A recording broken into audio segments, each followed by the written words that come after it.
Notice the name of the series is Confessions, not Concessions. We're not negotiating with the Woods. This ain't Tehran. This ain't motherfucking Soviets and all them. And I ain't a bootlicker like Chamberlain. And Charlemagne, all the way to Charlemagne's children. You know what I'm talking about? I'm talking about the empire when the Frankish Empire was divided. You know, it was divided by Charlemagne's children. And what happened?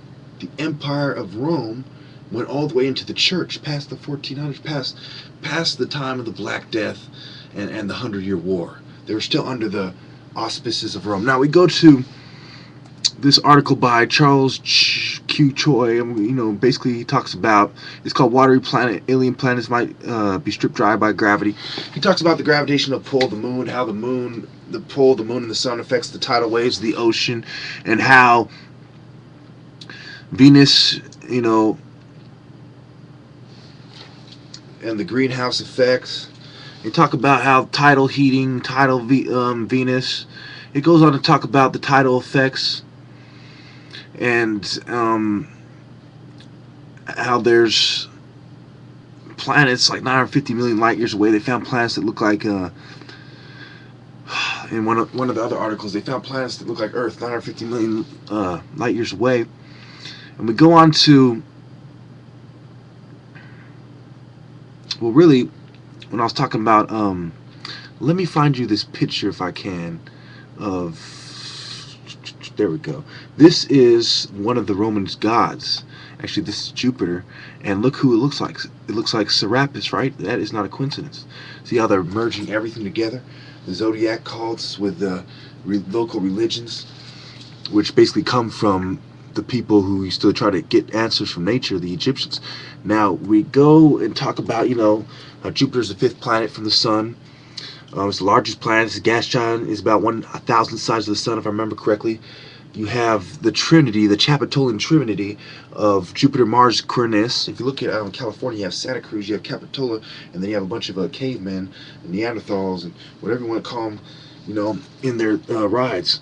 We go on to talk about the agriculture and money, representation of Saturn and its ring system, you know, 9 continuous main rings, 3 discontinuous arcs. We talk about how the solar system and the Titan and the moon, okay, you gotta understand this, okay?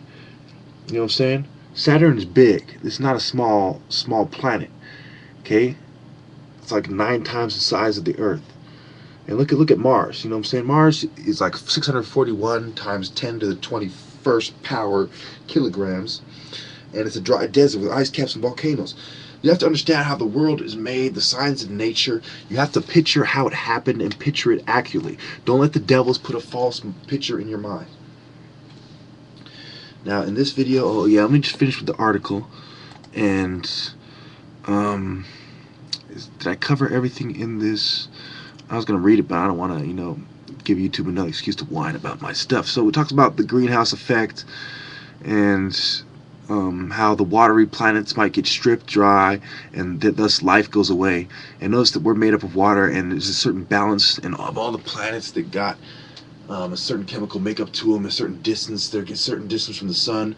You know, the distance from the sun matters, what they're made up of matters, and that determines whether there's their habitability rating, you know, whether it can be habitated. So I just wanted to touch on really, you know, astrobiology, astronomy, astrotheology, and the gods and the myths and the Capitolian Trinity, the Egyptian Trinity, and the Babylonian Trinity, and how that became the Christian Trinity as well, and how the triangle is a symbol of the Freemasons who manipulated the path of religion all throughout history after they stole it from the Nubians. Thank you.